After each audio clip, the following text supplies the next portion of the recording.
अस्सलाम वालेकुम एवरीवन। ये पहली वीडियो है वेब डेवलपमेंट की। पाकिस्तान में कोई इस तरह का प्लेटफॉर्म नहीं था जहाँ पे आपको जो है वो वेब डेवलपमेंट समझाई जाए, क्योंकि ये सबसे आसान एक तो सब्जेक्ट है।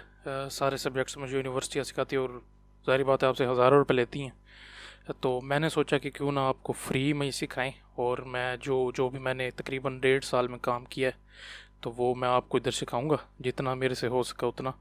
प्रोफेशनल डिज़ाइनर जो है वो आप खुद ही प्रैक्टिस से बनेंगे। मैं जो है मेन चीज़ें आपको बताऊंगा, और काफ़ी सारे जो है डिबगिंग वगैरह या कोई मसला हुआ तो वो आप कमेंट में मेरे से पूछ सकते हैं।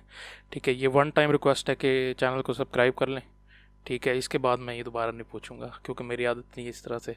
आप सीखना चाहते हैं, आप इधर आएंगे देखेंगे तो ठीक है, और अगर आपने नहीं देखना तो कोई बात नहीं, आप छोड़ के जा सकते हैं।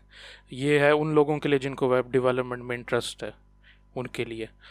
तो आप मैं हर चीज़ आसान, बहुत आसान करके बताऊंगा। आप सीखना चाहें तो सीख सकते हैं, वरना आपको आपको पता मैं पहले बता चुका हूँ। ठीक है, तो जो है आज सबसे पहले जो है ना हम आ जाते हैं वेब डेवलपमेंट के ऊपर। मैं यहीं से शुरू करूँगा और सारी की सारी ट्यूटोरियल्स और प्लेलिस्ट बनी होंगी, उनके अंदर सारी की सारी वीडियोस होंगी। और मैं यूँ नहीं करूँगा कि एक दिन में एक वीडियो, एक दिन में बहुत सारी वीडियो भी आ सकती हैं अकॉर्डिंग टू जो नॉलेज आपको देना है वो डिलीवर करना है उसके लिहाज से। ठीक है, तो हम जो है वो शुरू करते हैं। पहला तो है कि वेब डिज़ाइनिंग क्या होती है। वेब डिज़ाइनिंग होती है कि आप कोई भी अपना जैसे पोर्टफोलियो बनाना चाहते हैं, यानी कि आप नेट पे कोई चीज़ दिखाना चाहते हैं अपने बारे में, तो वो आप वेबसाइट उसकी बना सकते हैं। वेबसाइट बनाने के लिए जो है ना आपको स्क्रिप्टिंग आनी चाहिए।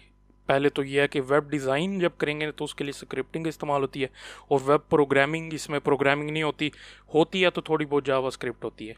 ठीक है, जावास्क्रिप्ट में जो है ना वो प्रोग्रामिंग होगी। HTML और CSS जो है ना ये दो मेन जो है वो स्क्रिप्टिंग लैंग्वेजेस हैं, ये इस्तेमाल होंगी इसके अंदर।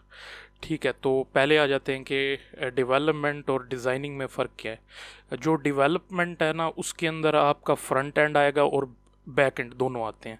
जो डिज़ाइनिंग है उसके अंदर सिर्फ आपका ना फ्रंट, जो आपको वेबसाइट नज़र आ रही होगी ना, सिर्फ वही होगी। उसकी जो अब मतलब कि अब जैसे मैं फेसबुक जाके देखता हूँ, सिर्फ मैं देखूंगा उसको और उसके अंदर जो है ना कमेंट भी करूँगा, वो फिर आ जाएगा बैक एंड के लिए। ठीक है, अब सिंपली आपने ये याद रखना कि जो आप वेबसाइट देख रहे हैं इस टाइम अपने स्क्रीन के ऊपर, ये फ्रंट एंड है इसका। ये सिर्फ डिज़ाइनिंग है। ठीक है, डेवलपमेंट नहीं है, सिर्फ डिज़ाइनिंग है, वेबसाइट डिज़ाइन हुई है। फिर आते हैं, अब फ्रंट एंड भी एक्सप्लेन कर दिया, बात है बैक एंड पे। बैक एंड होता है कि आपका जैसे आप लॉगिन करते हैं कहीं पे, एक फेसबुक पे लॉगिन करते हैं, तो वो कहीं ना कहीं जाके चेक होता है कि इसका पासवर्ड ये है और इन्फॉर्मेशन जो है उसकी ये है। ठीक है, वो जब मैच हो जाती है तो आपको देता है कि हाँ आपका पासवर्ड और ये ईमेल ठीक था या गलत था। वो कहीं पर स्टोर होता है, तो उसको रीड कर, उसको कहते हैं बैक एंड, जहाँ पे वो सारा डाटा पड़ा होगा। ठीक है, उसको बैक एंड कहेंगे। और अब अगला है फुल स्टैक। फुल स्टैक जो होता है, फुल स्टैक डेवलपर होता है जो, जिसको फुल स्टैक वाले को दोनों वेब डेवलपमेंट भी आती है और वेब डिज़ाइनिंग भी आती है। यानी कि वो CSS, HTML, जावास्क्रिप्ट में भी माहिर होगा, और बैक एंड जो डाटाबेस होगी उसमें भी वो जो है ना एक्सपर्ट होगा। और फ्रेमवर्क्स होते हैं, आप बातें हैं फ्रेमवर्क्स पे। फ्रेमवर्क्स होते हैं कि आपकी जो लैंग्वेजेस है ना उसको आसान तरीके से करके जो है ना वो बनाया जाता है, रीडिज़ाइन होती हैं उसके अंदर, और आप उनको याद रखते हैं। होता वही काम है लेकिन ज़्यादा आसान तरीके से हो जाता है। जैसे जावा, अगर आपको पता है कि जावा स्क्रिप्ट की जे क्यूरी, वो जावा स्क्रिप्ट में आपको कोड बड़ा लिखना पड़ता है, जे क्यूरी में आपको कोड कम लिखना पड़ता है, काम एक ही होता है, बस ये फ़र्क है इसके अंदर। फिर आते हैं, अब आते हैं फ्रंट एंड। आपको बता दिए फेसबुक, गूगल और ट्विटर, ये आप सामने देख रहे होते हैं, इसको जो फ्रंट एंड कहते हैं। लैंग्वेजेस जो है ना, जो पूरी जो वेब डिज़ाइनिंग है वो 3 चीज़ों के ऊपर है, HTML, CSS और जावास्क्रिप्ट। ये अगर आपको आती है तो कोई भी बंदा वेबसाइट बना सकता है। एक वेबसाइट इन 3 मेन, ये 3 चीज़ें इनके ऊपर बनी होती है। ठीक है, और इसको फ्रंट एंड कहते हैं। अब काफ़ी सारे मेरे दोस्त भी हम कंफ्यूज हो जाते हैं कि बैक एंड क्या है, फ्रंट एंड क्या है। बैक एंड जो है ना उसको API भी कहते हैं। बैक एंड से डाटा रीड करने के लिए या कोई आपने काम करना हो, जैसे किसी ने ट्रैवल एजेंसी की वेबसाइट है किसी की, उसने टोटल जो है ना वो निकालना है कि प्राइस कितनी है इसकी, तो प्राइस जो है ना वो चेक होगी और उसके ऊपर जो फंक्शन परफॉर्म हो के जो टोटल निकाल के देगा, वो अब आप जावास्क्रिप्ट में भी कर सकते हैं या PHP में भी कर सकते हैं। ठीक है, अब उसके बारे में हम बाद में बात करते हैं कि उसका मकसद क्या होता है बैक एंड का।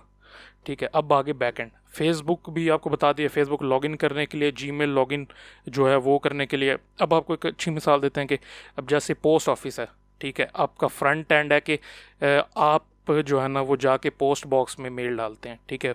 जो पोस्ट वाला है, जो मतलब कि मेल वाला जो लेके जाएगा ना मेल, उसको हम कहेंगे वो बैक एंड है, और वो लेके जा रहा है आपने जिसको भेजनी है उसके पास, और वो भी जो है ना फ्रंट एंड है जिसके पास वो मेल जाएगी, ठीक है। ये आसान सा तरीका, ये इसको याद रख सकते हैं। अब लैंग्वेजेस जो हैं बैक एंड के लिए, PHP मशहूर है, जावा स्क्रिप्ट, रूबी, रस्ट, और सबसे ज़्यादा जो पाइथन है वो मशहूर है। फेसबुक जो थी वो पहली दफ़ा PHP में बनी थी, फिर अब जो यूट्यूब है वो पाइथन के अंदर है। पाइथन भी और काफ़ी सारी लैंग्वेज उसके फ्रेमवर्क्स भी इस्तेमाल हुए। मेन जो है ना ज़्यादातर फ्रेमवर्क्स इस्तेमाल होते हैं, क्योंकि फ्रेमवर्क्स जो है ना एक तो ईजी होते हैं, फिर उसके अंदर जो है ना अक्सर में फीचर्स होते हैं सिक्योरिटी के उन्होंने पहले से अंदर डिज़ाइन किए होते हैं उसके। अब आ जाते हैं फुल स्टैक डेवलपर पे। फुल स्टैक डेवलपर जो होता है वो जो है दोनों, उसको फ्रंट एंड भी आती होती है, बैक एंड भी। यानी कि हम गैस कर लेते हैं कि बैक एंड हम ले लेते हैं PHP, फ्रंट एंड ले लेते हैं HTML, CSS और जावास्क्रिप्ट। ये भी तीनों आएंगे, उसको बैक एंड का भी पता होगा, उसको SQL भी आएगी। SQL है स्ट्रक्चर क्यूरी लैंग्वेज, वो MySQL डाटाबेस होती है जिसके अंदर आपका डाटा पड़ा होता है, जहाँ से सारा चेक होके आता है कि आपकी ईमेल ये होगी, पासवर्ड ये होगा लॉगिन करते हुए। फिर वो आपको दिखाएगा, अगर वो दोनों मैच हो जाते हैं तो ठीक है, अगर नहीं मैच होते तो एरर आ जाता है, ठीक है। जो डेवलपर होता है ना वो डिज़ाइनर होता है हमेशा, क्योंकि अगर डेवलपर अगर उसको बैक एंड आता होगा तो फ्रंट एंड भी उसको लाजमी आता होगा। जो डिज़ाइनर है ना वो डेवलपर, उसको कह भी सकते हैं और नहीं भी कह सकते। कह इस तरह से सकते हैं कि उसके अंदर जावा स्क्रिप्ट है, जावा स्क्रिप्ट में प्रोग्रामिंग होती है और वो भी डाटा बेस से भी लिंक हो सकती है अगर उसको आती हो। एक तो ये फिर ईजी टू लर्न है, यानी कि आसानी से हो जाएगी सारों को, ये आसानी से ही मतलब कि आप कर सकते हैं इसके ऊपर काम। फिर है फ्रेमवर्क्स होता है कि आपको जैसे बताया, इसको लाइब्रेरीज भी कहते हैं, फ्रेमवर्क्स भी कहते हैं। दोनों जो है ये आपकी आसानी के लिए जो है ना बनाई जाती हैं। अब आप पूरा कोड जो है अब जैसे आप PHP ले लें, उसके अंदर सिक्योरिटी अगर आपने चेक करनी हो उसके लिए अलग आपको क्यूरीज लगानी पड़ेंगी। लेकिन अगर उसका फ्रेमवर्क इस्तेमाल करते हैं जिसमें पहले से वो लगी हुई है, वो सिर्फ आपने एक लाइन का कोड लिखना है और वो काम हो जाएगा। अब आ जाते हैं, पहला जो है वो CSS बूटस्ट्रैप है, ठीक है। तो सबसे ज़्यादा मशहूर ये है बूटस्ट्रैप CSS के लिए। इसके अंदर ना पहले से डिवीजन के नाम दिए होंगे, आपने सिर्फ इसको उधर अपनी वेबसाइट के साथ एक फ़ाइल के अंदर डालना है और वहाँ से उसका लिंक देना और वो उसको रीड करना शुरू कर देगा। सिर्फ इतना सा काम। इसके अंदर पहले से डिवीजन्स के नाम दिए होते हैं, हर चीज़ इसमें पहले से हुई होती है। ये आसानी से याद हो जाएगा और आप इसको जब भी चाहें इस्तेमाल कर सकते हैं। फिर जावास्क्रिप्ट। अब जावास्क्रिप्ट की भी जो है ना वो है लाइब्रेरीज़ बनी हुई हैं, frameworks, angular, jQuery, react, Node.js, Express.js। Node.js और Express.js जो है ना ये मोस्टली बैक एंड से भी काम करते हैं। रिएक्ट जो है ये फ्रंट एंड के लिए, jQuery दोनों से फ्रंट एंड से भी करता है, बैक एंड से भी काम करता है। फिर आ जाते हैं अब जो मैं इस्तेमाल करता हूँ पर्सनली वो PHP, ठीक है। PHP खुद भी लैंग्वेज है, फिर उसका फ्रेमवर्क है लारावेल। मैं लारावेल ज़्यादा इस्तेमाल करता हूँ क्योंकि मैंने ये ज़्यादा इसी को पढ़ा हुआ है। केक PHP जो है ना ये इतना मशहूर नहीं है ना। फ्यूल कोड इग्नाइटर मशहूर है और लारावेल मशहूर है PHP के लिए। आप ये दोनों अगर सीखना चाहिए दोनों सीख सकते हैं। इसके लिए जो है ना चैनल रिकमेंड है अगर आप वहाँ से सीखना चाहें, वरना मैं खुद भी इधर बाद में कराऊंगा ये क्योंकि पहली वीडियो है। तो दो चैनल है, एक है ट्रैवर्सी मीडिया, ठीक है, और एक मेरे अपने सर हैं इनाम अजमल उनका नाम है, उनका चैनल जो है आपके सामने आ रहा होगा। तो ये इधर से जाके आप जो है ना लारावेल सीख सकते हैं। कोड इग्नाइटर जो है ना ये अभी मैंने इसको हाथ नहीं लगाया क्योंकि ये मुझे नहीं एक तो आता नहीं है, एक तो ठीक है, और ये है भी ज़रा मुश्किल। लारावेल आसान है बनिस्बत उसके बाकियों के, ठीक है। अब आ जाते हैं इस पे। अब जो है ना आखिरी ये स्लाइड है, इसमें कि आप अगर क्रिएटिव हैं तो आप वेबसाइट बना सकते हैं। क्रिएटिविटी यूँ है कि अगर आप जितनी प्रैक्टिस करेंगे तो आपको क्रिएटिव बनते जाएंगे उसके अंदर वेबसाइट डेवलपमेंट।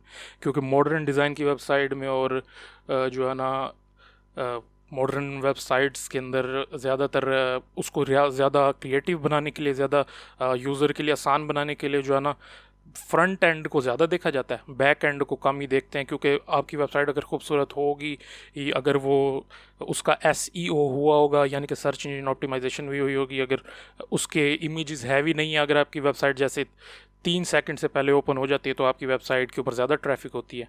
ठीक है, तो वेबसाइट खूबसूरत भी हो, लोग आएँ क्लिक करें आसानी से, जो है ना उसमें आप नेविगेशन कर सकें, यानी कि वेबसाइट में इधर उधर जाएँ, जैसे होम का बटन होगा होम पेज पे जाएगा, या किसी उसके बारे में आपने पढ़ना होगा तो अबाउट पेज होगा उस पर जाएगा।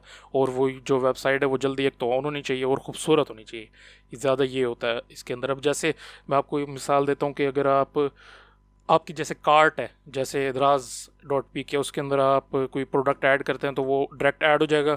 फिर एक और ऑप्शन होता है कि आप ऐड करते हैं लेकिन वो उधर नज़र नहीं आता, उसके साथ अपडेट बटन होता है, आप अपडेट बटन पे क्लिक करते हैं फिर नज़र आता है उसको। इसीलिए अब जो वो ज़्यादा फ्लेक्सिबल है कि आप डायरेक्ट ऐड टू कार्ट करें तो ऐड टू कार्ट ऊपर आ जाए, उसके अंदर आपको अपडेट ना करना पड़े, तो वो ज़्यादा फ्लेक्सिबल है। तो इसीलिए जो है ना उस ऐसी वेबसाइट पे ज़्यादा लोग आते हैं जिसके ऊपर ज़्यादा फ्लेक्सिबिलिटी और ज़्यादा खूबसूरत हो। तो अपनी खूबसूरती का भी ध्यान रखना है एक तो वेबसाइट की, और फास्ट होनी चाहिए। बस ये चीज़ें जो है ना ये आगे मैं आपको सिखाऊंगा कि आप कैसे बना सकते हैं इसको, क्रिएटिव कैसे बना सकते हैं वेबसाइट को, और उसके लिए फ़ॉन्ट्स भी होती हैं खूबसूरत किस्म की बनाने के लिए। और जो अगली नेक्स्ट वीडियो है वो है सेटअप और टूल्स जो है वो इंस्टॉल करने के लिए। सारे सिर्फ 2-3 चीज़ें हैं, 2-3 से ज़्यादा नहीं है। एक तो वेब डेवलपमेंट बहुत आसान होती है, इसके लिए आपको परेशान होने की कोई ज़रूरत नहीं है। ठीक है, तो शुक्रिया देखने के लिए। अल्लाह हाफ़िज़।